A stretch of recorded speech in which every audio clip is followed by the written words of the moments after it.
Здравствуйте, друзья! Сегодня у нас по-прежнему 13 июня, и это, это продолжение моего предыдущего видео номер 502.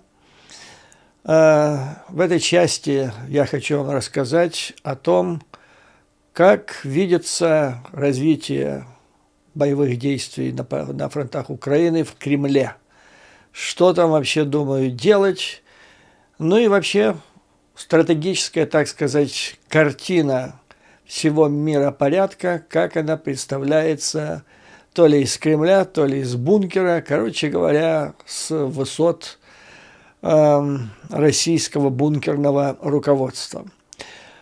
Принадлежит это творение, вернее, изложил свои мысли по поводу вот этих всех вопросов Сергей Караганов, почетный президент Совета по внешней оборонной политике Российской Федерации, который является неформальным консультационным центром при Николае Патрушеве. В этом совете работают нынешние и бывшие, так сказать, самые маститые мыслители, а в основе своей и псошники, то есть те люди, которые занимаются информационно-пропагандистскими специальными мероприятиями, дезинформацией. И вот этот один из самых таких опытнейших мастеров. Почему я решил остановиться на этом, именно на этой статье? Да потому что я знаю господина Караганова с первой половины 80-х годов, и он всегда отличался особым мастерством в угадывании, что нужно начальнику, что начальник хочет от него услышать. И таким образом он свои, так сказать, околонаучные труды всегда мастерил таким образом, чтобы это было в русле видения начальника. И поскольку он сейчас пишет о стратегических проблемах в этой статье, то я абсолютно уверен, что, как и раньше, он пытался приугадать, что нужно главному бункерному руководителю на самом верху, и таким образом, сделал это творение. Почему ПСО? Я думаю, мы поймем. Я вам объясню по ходу дела.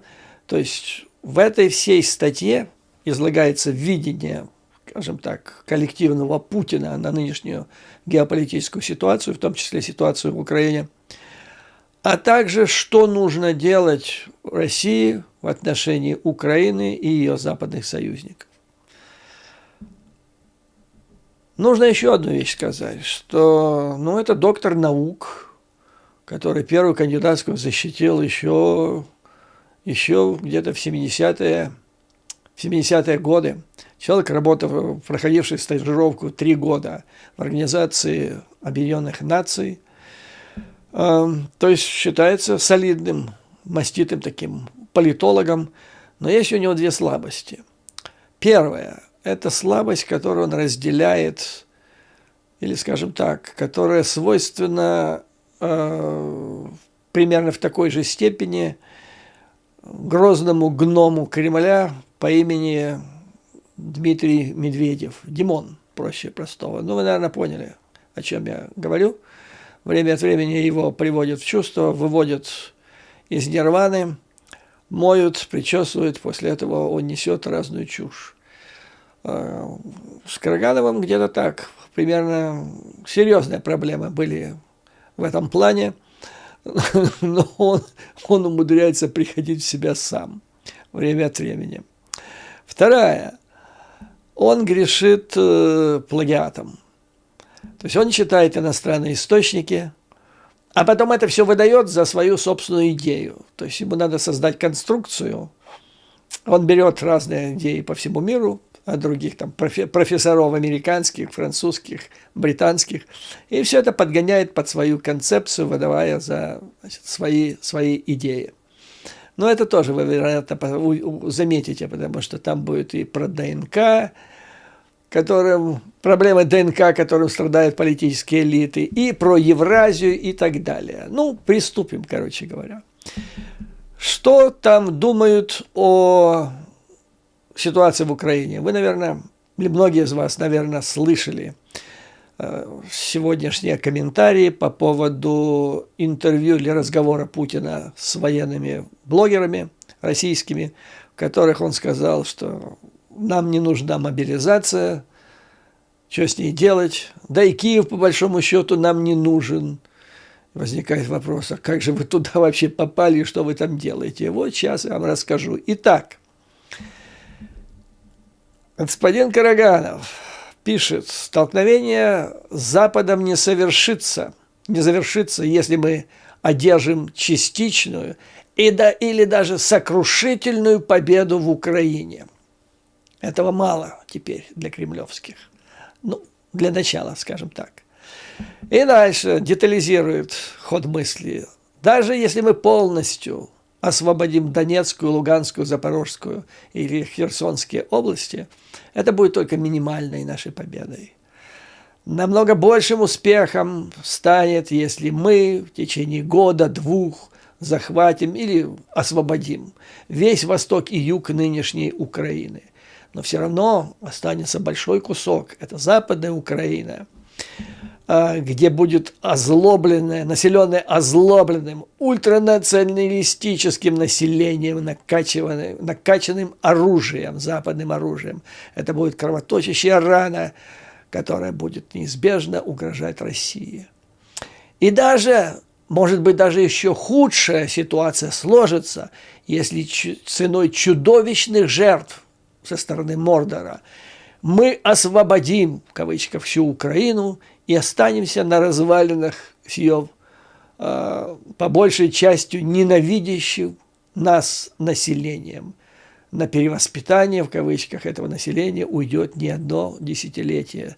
Да, я бы сказал, не то, что не одно десятилетие, столетие бы хватило, и то хватит. Короче говоря, любой вопрос, куда ни денешься, все плохо. Зачем влезли вообще? Что вы там искали? А вот что. Это не Россия туда влезла. Ее туда втащили. Почему? Проклятый Запад. Потому что сейчас в мире происходят глобальные изменения. Раньше гегемоном был Запад, теперь пальма первенства, лидерство, локомотив истории перемещается в Азию. Или в Евразию, если хотите. Помните, да? Я вам рассказывал про нынешние мысли некоторых западных американских ученых по поводу важности Евразии. Что война в Украине – это фактически борьба за Евразию. И он туда же. То есть сейчас России необходимо соскочить вот с поезда, который нес ее раньше вместе с западной цивилизацией. Попользовались этой цивилизацией 300 лет там или сколько, около того. Ну, получили что-то, какой-то там прогресс в развитии культуры, науки. Но все, теперь это все декаданс. Экономика там уже плохая.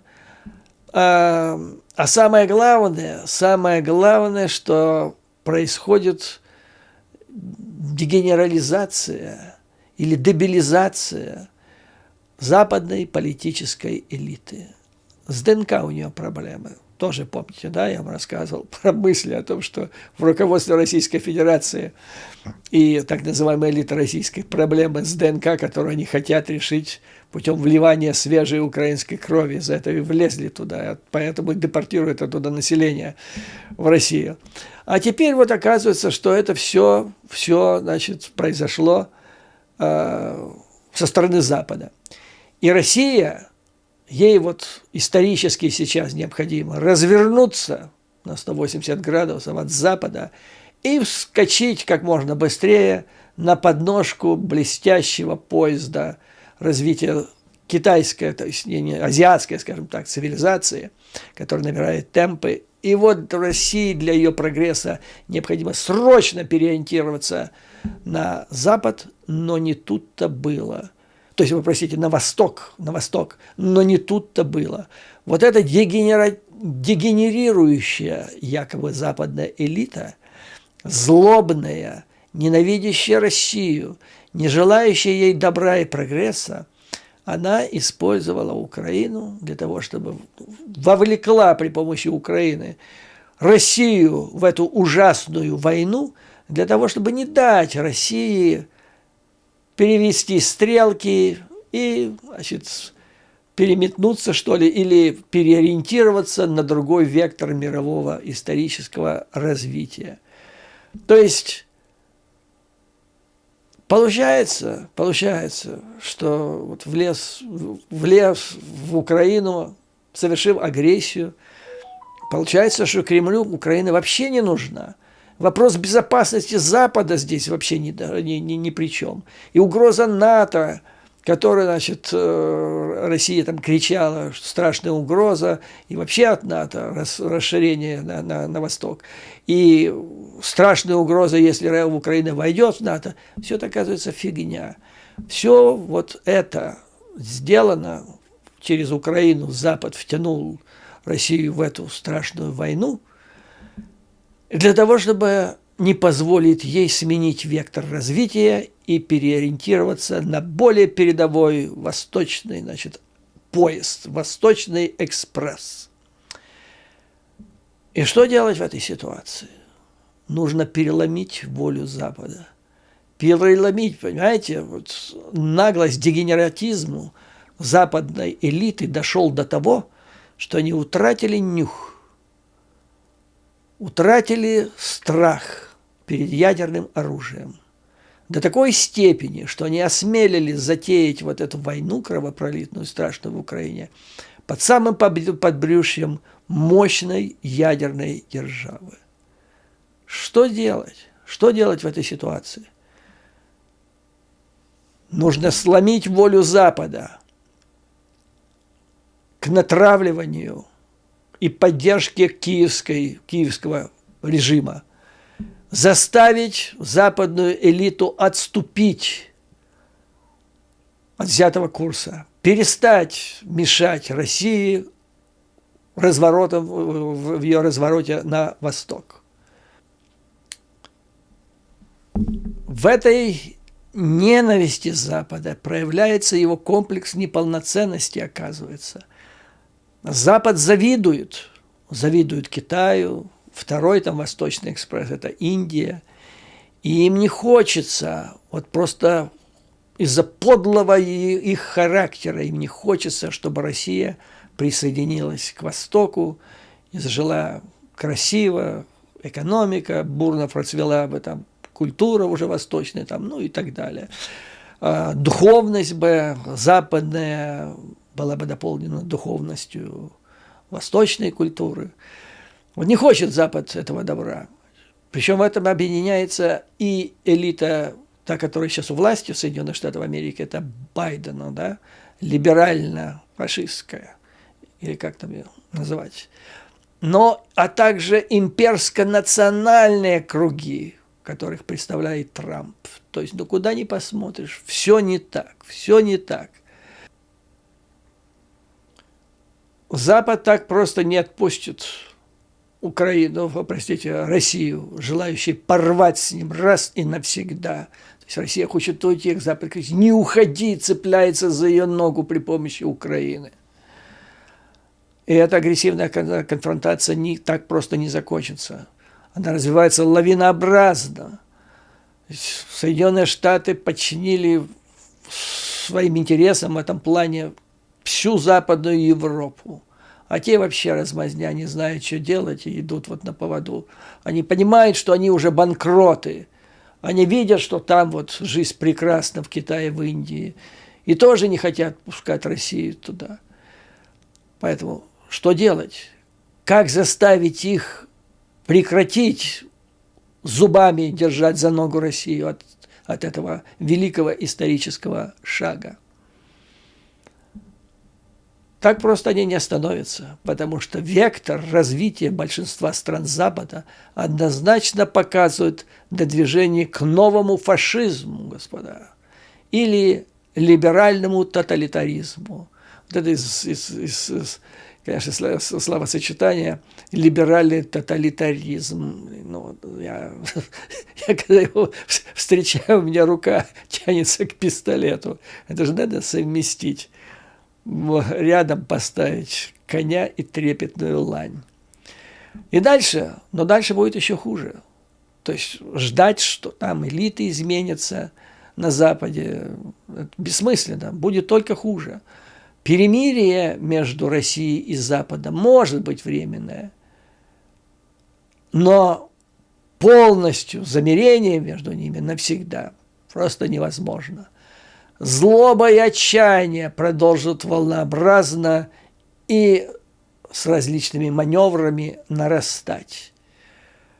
Этот вектор движения Запада служит однозначным признаком дрейфа в сторону развязывания Западом Третьей мировой войны. То есть для того, чтобы не пустить Россию в лучшее будущее с Китаем и с Индией, Запад проклятый готов развязать Третью мировую войну. А тут еще искусственный интеллект, о котором я рассказывал в предыдущем видео. То есть уже такие достигнуты результаты большие, что уже начинают применять это в этом деле, и тогда вообще кошмар. То есть надо делать что-то быстро и незамедлительно, потому что возникает в такой ситуации угроза геометрической прогрессии, нарастает угроза непреднамеренной эскалации, и машины могут выйти из-под контроля человека в любой момент. Ну и вот, да, ситуация усугубляется стратегическим паразитизмом. За 75 лет относительного мира люди забыли ужасы войны, перестали бояться. Вот в чем проблема, понимаете? Люди на Западе, эта проклятая элита дегенерирующая, она перестала бояться ядерного оружия. Повсеместно, особенно на Западе, ослаб инстинкт самосохранения.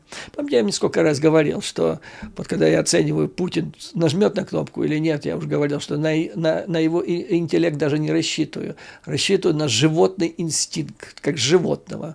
Потому что, чем больше он себя показывает, тем больше становится ясно, что у него не столько интеллект руководит его решениями и поступками, сколько вот животные, полуживотные инстинкты. Самое главное – самосохранение. Так вот это туда же. Но теперь он говорит, я говорил это про Путина и его ближайших соратников. А это, значит, все это стрелки перевел о том, что на Западе ослаб инстинкт самосохранения и перестали бояться российского ядерного оружия. А что такое Россия без ядерного оружия? Да вообще ничто. Это страна отсталая третьего мира.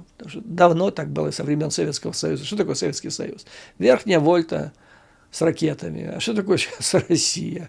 Да это же даже не верхняя вольта, это что-то еще хуже. Поэтому, когда, видимо, в кремлевские рассматривали, то есть обсуждали вопросы, что же делать в этой ситуации?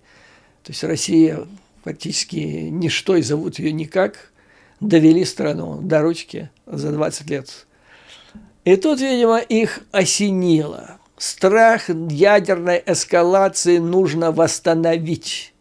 Иначе человечество, как утверждает Караганов, обречено. Если люди перестанут бояться ядерного оружия, все, конец человечеству с точки зрения их маразматической логики. И сейчас на полях Украины решается не только, и даже не столько, каким будет будущее, каким будет Россия, каким будет будущий миропорядок, но даже то, сохранится ли вообще земная цивилизация сейчас, сохранится ли вообще жизнь на земле. То есть, не отходя от кассы, человек, значит, продекларировав нам, в чем вопрос, люди перестали бояться, и тоже сказал, значит, что надо им вернуть понимание, что сейчас на полях сражений в Украине решается вопрос, быть или не быть жизни на земле.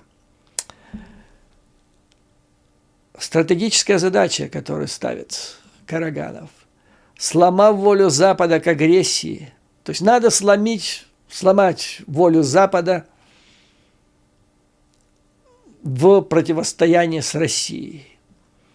И таким образом, то есть это не просто так вот взять и сломать, напугать, там козу сделать Байдену, да? Это великая стратегическая задача. Таким образом, мы, пишет Караганов, не только спасем себя, но и окончательно освободим весь мир от длившегося 5 веков западного ига, и таким образом спасем все человечество. Мы должны подтолкнуть Запад к катарсису и отказу от гегемонии. Мы заставим Запад и элиты Запада отступить раньше, чем случится всемирная катастрофа. То есть идея состоит в том, он не хочет, и Путин, я уверен, не хочет катастрофы, но он хочет напугать, вернуть страх перед ядерным оружием, перед Москвой, перед ее ядерными путинскими причиндалами, напугать таким образом, чтобы он испугался до того, как начнется или наступит вот эта всемирная катастрофа. Но это бред идиота. Каким образом, если ты начал пугать, если пошла эскалация, где гарантия, что она остановится? То есть это выпустить джина из бутылки в надежде, что вот он полетает, попугает, а потом как-то так все это остановится, обратно-то его уже нет, не загонишь. Где гарантия, что это случится? Их нет. Но у него есть решение, предлагаемое решение. 300-летний вояж по Европам дал немало полезного России, пишет Караганов. Но пора возвращаться домой, к самим себе.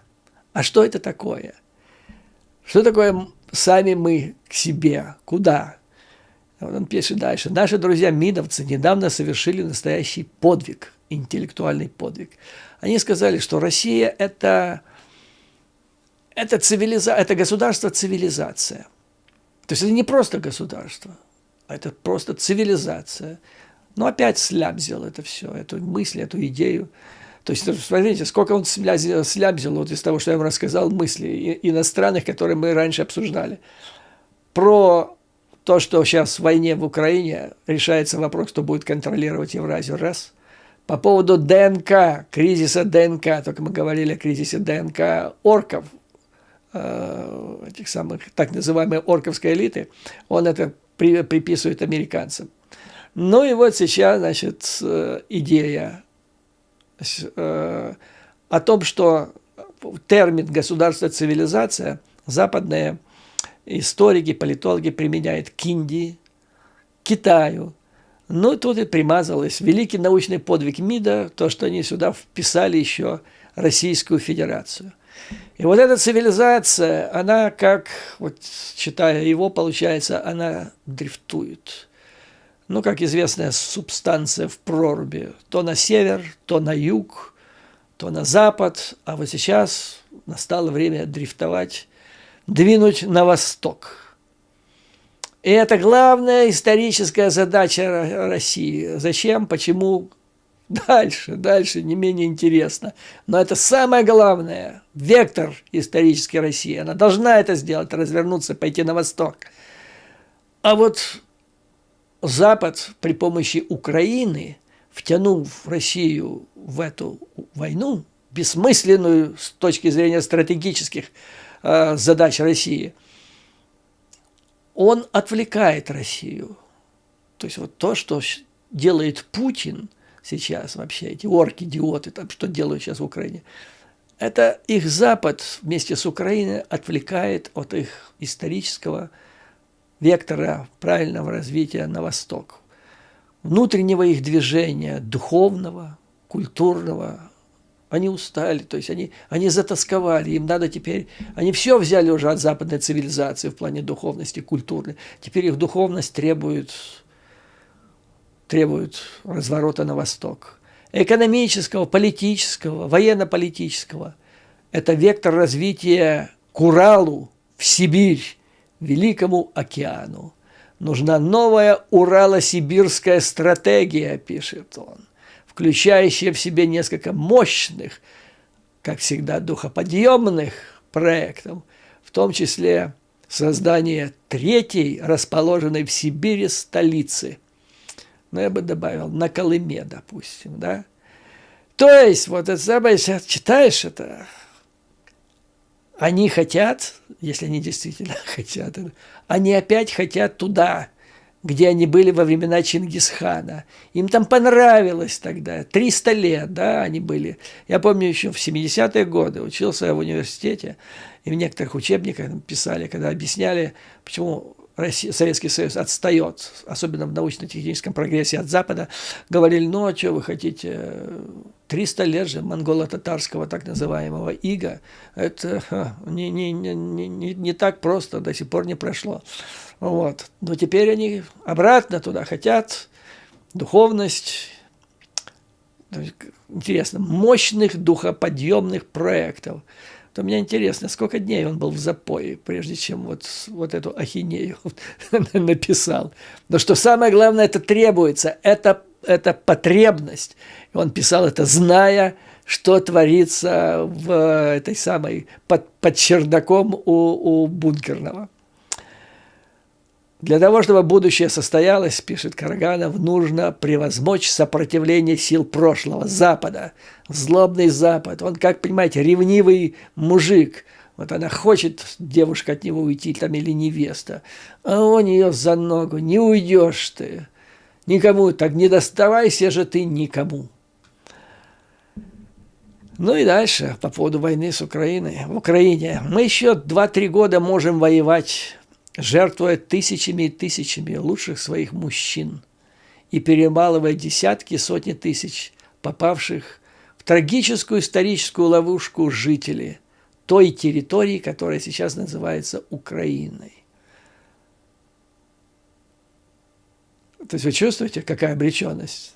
Я не вижу здесь веры в победе, особенно в свете сейчас происходящего наступления. Нету, 2-3 года можем перемалывать, жертвуя тысячами. Он видит количество погибших со стороны России десятками, тысячами, десятками тысяч лучших своих, лучших. Ну ладно, простим ему эту метафору лучших. И это все историческая ловушка, которую уготовил Запад. Но эту военную операцию, то есть войну, нельзя закончить решительной победой без навязывания Западу стратегического отступления или даже капитуляции. Запад должен капитулировать, и все. То есть ни меньше, ни больше, ни меньше. Ни 4 области там оставить за собой. Не 4 плюс в Украине, я имею в виду, не плюс Крым. Даже если это пройдет по этому самому, по граница пройдет по Днепру, и этого мало.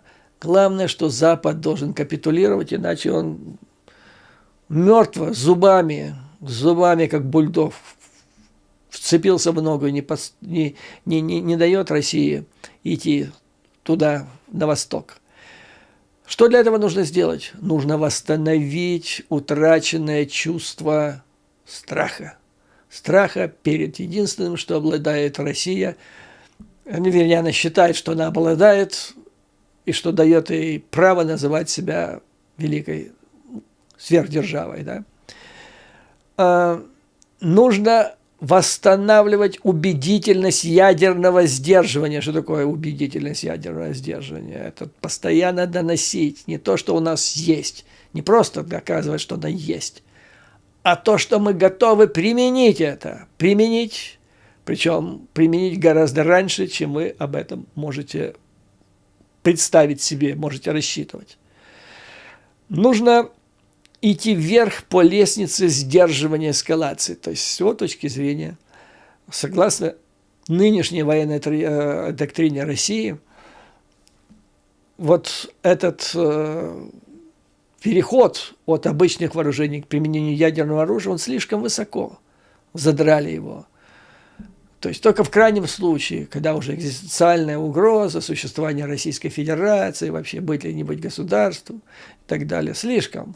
Надо пораньше, и причем это эскалировать надо как можно быстрее. Почему как можно быстрее?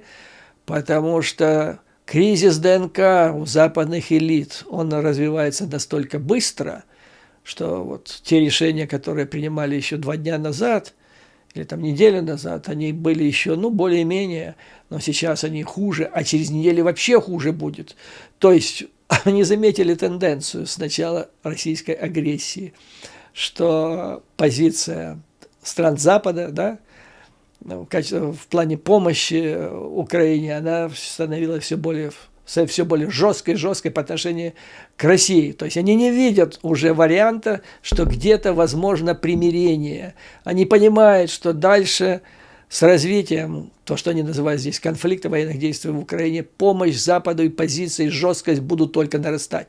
Поэтому, значит, нужно быстро понизить порог применения ядерного оружия и сделать это очень быстро. Ну, очень быстро это тоже так, понимаете, потому что если ты вот сразу так скажешь, ну, Путин уже проводил красные линии, да, мы их видели, вернее, слышали, уже забыли, большинство из них. Поэтому Караганов предлагает быстро, это 2, как вот здесь пишет, 2 шажка или ступеньки, как он будет эскалировать. Но чтобы вы понимали, о чем идет речь, вот он приводит один из этапов эскалации. Что когда-нибудь, когда с точки зрения Кремля помощь Запада Украине станет уж, ну, с точки зрения Кремля недопустимой, ну, скажем, там, F-16 или F-35, да, или Атакамс, вот о чем сейчас речь идет, то Кремль может предупредить своих соотечественников и хороших людей, проживающих в соответствующих западных государствах, в соответствующих районах, где базы там находятся, или важные логистические центры, сказать им: дорогие там, друзья, люди доброй воли, отъедьте от вот этого района, от этого населенного пункта, там, скажем, на расстоянии, ну, не менее 50 километров или 100.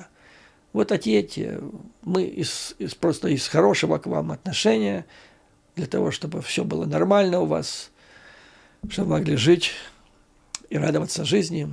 Отъедьте и все. То есть предупредить их, и чтобы Запад услышал, и чтобы они поняли. Ну, вы понимаете? Это что же самое, что он делает, так по большому счету, сейчас, ну, в какой-то меньшей степени с этим блефом о размещении ядерных боеголовок в Беларуси. Кстати, он это тоже отмечает как один блестящий из первых шагов. То есть это первый шаг, а следующий, там будут оружие поставлять через ту же Польшу, знают уже многие названия этой базы. Ну вот сказать какой-то день там, населению, предупредить и так далее. Итого их 22, примерно 24 вот таких шага и так далее. Цель. Противник должен знать, что мы готовы нанести упреждающий удар возмездия за все его нынешние и прошлые агрессии. Я просто поражаюсь, вот как быстро идет оскотинивание этого народа. Ведь я ж помню его, он был такой благообразный, да, за границей ездил, интеллигент вроде бы и так далее. Да. Всегда был там, где деньги. В 90-е годы, как я вам сказал, он болтался в Нью-Йорке, хорошо платили из кармана Рокфеллера. В Германии, по-моему, тоже там работал и так далее. Все было нормально.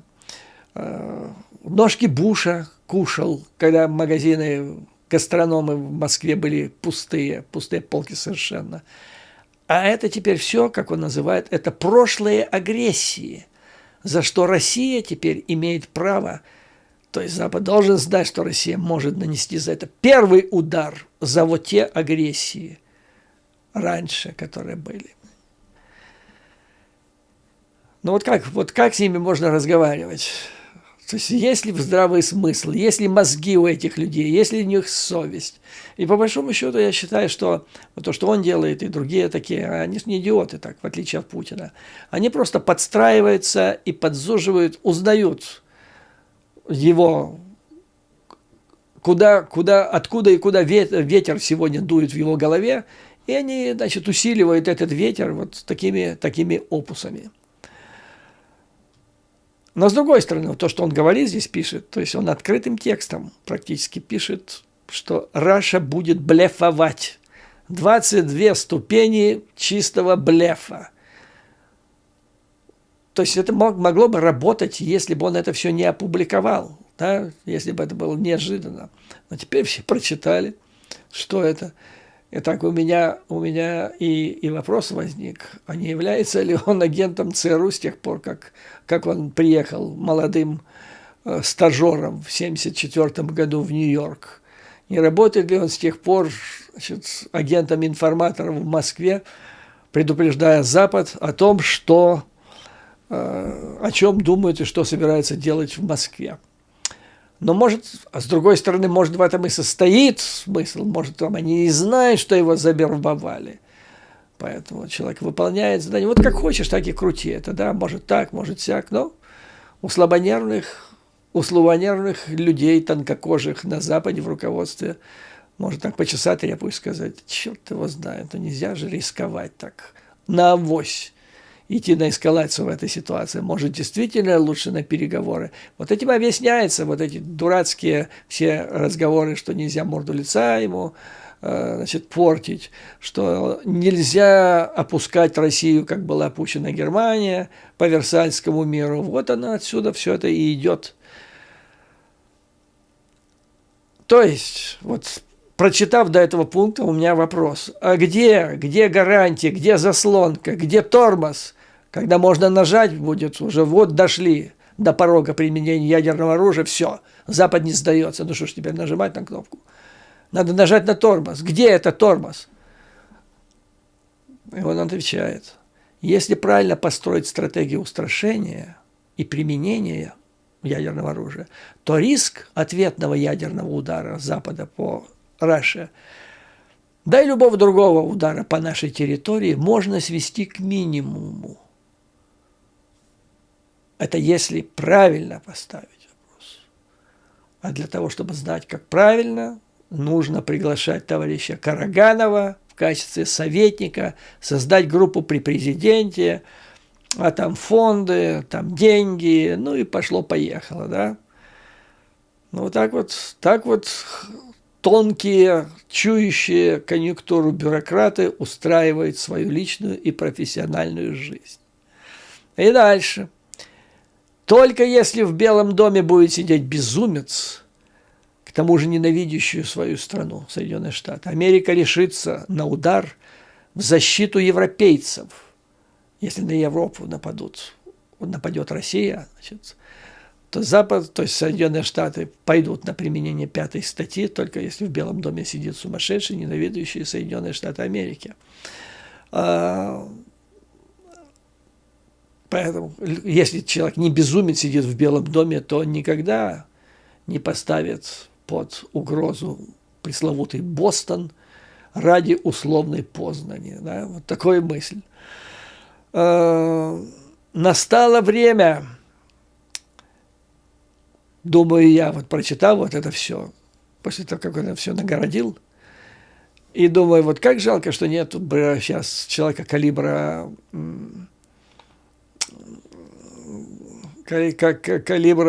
Рейгана в Соединенных Штатах Америки. Вот, доложили бы ему вот эту писульку. И сказал он, хватит, хлопнул бы кулаком по столу, и завтра бы в Европе опять бы вернулись туда бы Першинги с подлетным временем, тогда было 12.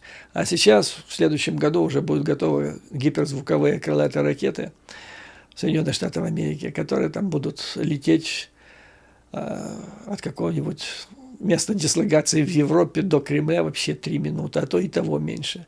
И все бы это закончилось, вот это все бред с разворотом на восток, о том, что нам не дают хорошо жить, мы хотим с вами развестись, а вы нас не отпускаете и так далее. Все это все как прошло бы, как похмелье у господина Караганова, если есть чего выпить-то с утра. Ну и да, дальше, что идти по этой линии эскалации нужно быстро, учитывая вектор развития Запада. А этот вектор развития – деградация большинства элит Запада, которая делает невозможным рациональное мышление с их стороны. Они не могут принимать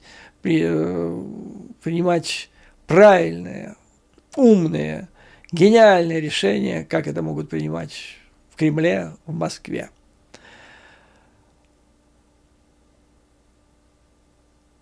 Нельзя повторить украинский сценарий, пишет Караганов.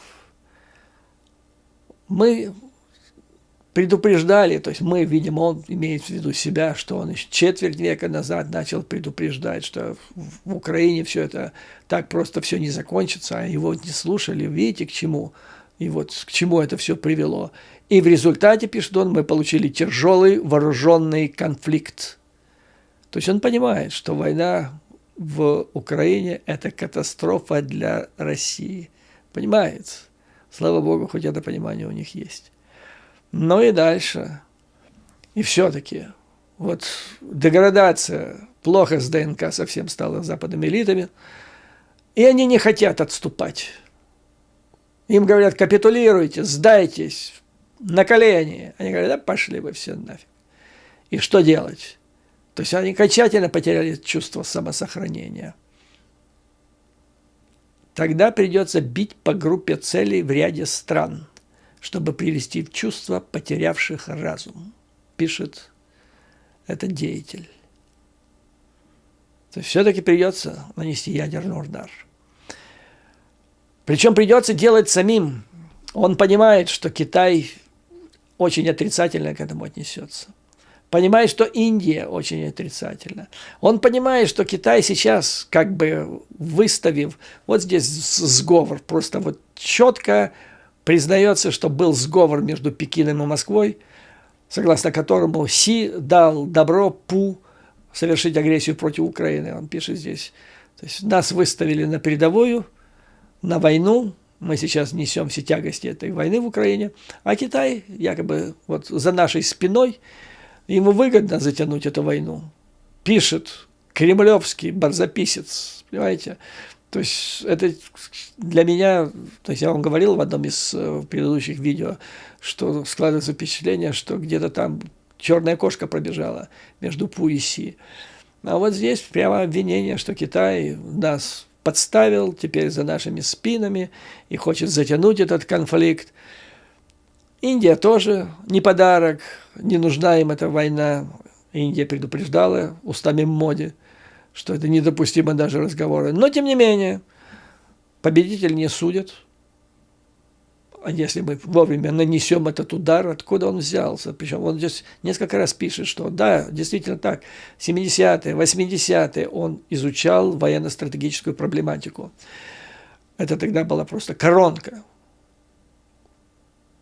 среди советских политологов, сотрудников разведки, мидовцев. Вот. С чего он взял, откуда он взял бредовую идею, что если Россия нанесет первый удар по Соединенным Штатам Америки, то она уцелеет. Потому что дальше он пишет, решительные действия, значит, наши приведут к тому, то есть нанесение, если мы нанесем удар, приведут к тому, что китайцы, индусы и все оставшиеся в живых, они поймут, что мы победители, они к нам присоединятся, и они поймут, что мы их спасли. То есть это месседж фактически для Китая. Поддержите нас сейчас, потому что мы – это обезьяна, коллективная обезьяна с гранатой.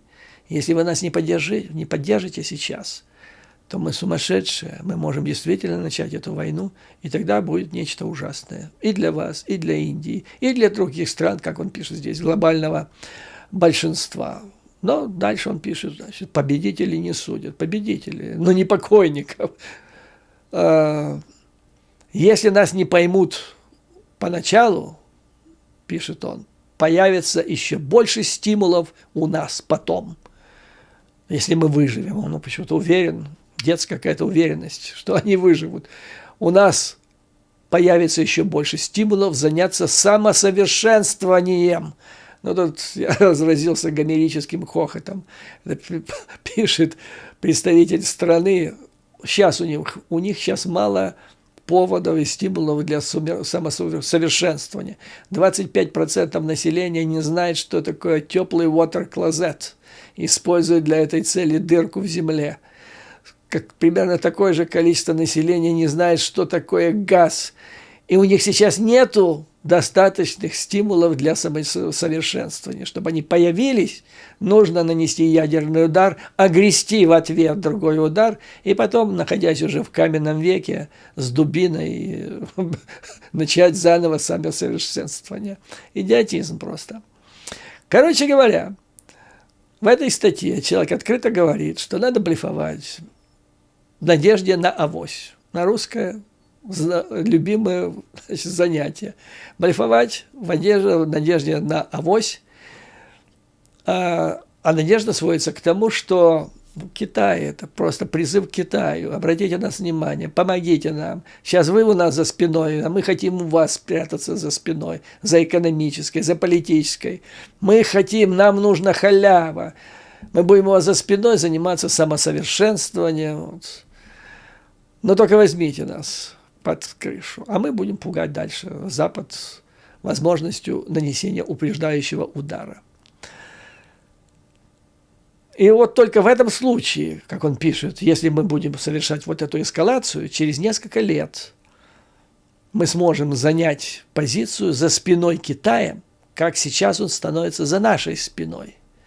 И мы будем поддерживать его в схватке с Соединенными Штатами Америки. Но я называю это не так, не за спиной Соединенными Штатами Америки. То есть стоило подниматься, как они говорят, с колен, чтобы стать перед китайцем раком. Вот именно об этом они и в колено-локтевую позу стать перед китайцами.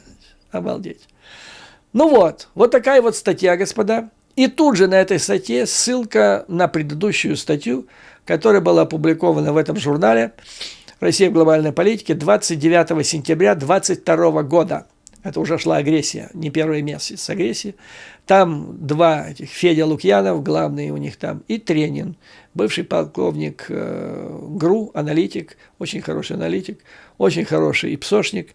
И называлась эта статья, вернее, интервью «Верните страх в геополитику». Теперь его опять вытащили и поставили. И это все вот сегодня, в сегодняшнем выпуске, на сегодняшней странице. Вот что, значит, сейчас возвращается на повестку дня. Опять замусоленный тезис, вот эта картишка замусоленная, опять решили эту шестерку разыграть. Итак, вывод для меня лично. Первый вывод. Они не ждут ничего хорошего от начавшегося наступления ВСУ. Они понимают, что для них это закончится плохо. Они уже, по большому счету, не шибко верят в том, что это может закончиться, что они могут выиграть войну на истощение, потому что для истощения им нужна позарез помощь Китаю. Они откровенно говорят здесь, что этой помощи нет. Наоборот, эта статья – это одновременно и шантаж Китая. То есть обратите на наше внимание, этим, кстати, занимается не первый год, это, они взяли это у северокорейцев. Это северокорейцы то же самое делают в отношении Китая. Типа мы затеем сейчас, если вы нас не накормите рисом, то мы завтра жахнем бомбу на Японию, а американцы в ответ жахнут на нас, но мы умалишены, нам терять нечего. Ну, заденет и вас, поэтому кормите, дайте нам риса. Та же самая история. Дальше практически открытым текстом, я не знаю, то ли с запоя не вышел, то ли что-то необратимые проблемы с мозгом возникли, но раньше он писал лучше. Вы знаете, вот во времена Советского Союза. Там какая-то логика была, изъянов не было. А тут, значит, открытым текстом он говорит о том, что у нас единственное, что мы можем сделать, это блеф. Ну, а второй, если блеф не поможет, то мы, черт с ним, с инстинктом самосохранения, мы жахнем по многим странам, у которых есть ядерное оружие, но это минимум 3: Соединенные Штаты, Великобритания, Франция. А после этого, значит, мы займемся самоусовершенствованием. Кто ж тебе, идиоту, сказал, что у тебя будет возможность этим заняться? Откуда ты взял, что ты вообще жив будешь после этого экзерсиса? Вот так вот, господа. То есть вопросы, вопросы, вопросы. Стратегический вывод из всего этого. По-моему, люди в отчаянии. Очередной раз занюханную эту засаленную грязную картишку с блефом вытаскивать, причем вот таким образом, это несерьезный разговор. Тихо, спокойно. Вот что меня радует, что на Западе за последние, то есть с 24 февраля прошлого года понадобилось только более полутора лет, чтобы поняли, что это все блеф. Во времена Советского Союза не понимали, десятилетий не хватило. Ну, потому что не доходило дело до блефа, который бы приводил бы вот к острому политическому кризису. Поэтому вот так из этого и надо исходить, спокойно делать свое дело. И, как всегда, слава Украине и ее вооруженным силам. Враг будет разгромлен, победа будет за нами. А вам, дорогие друзья, как обычно, выдержки, мужества и твердой уверенности в нашей неизбежной победе. До новых скорых встреч!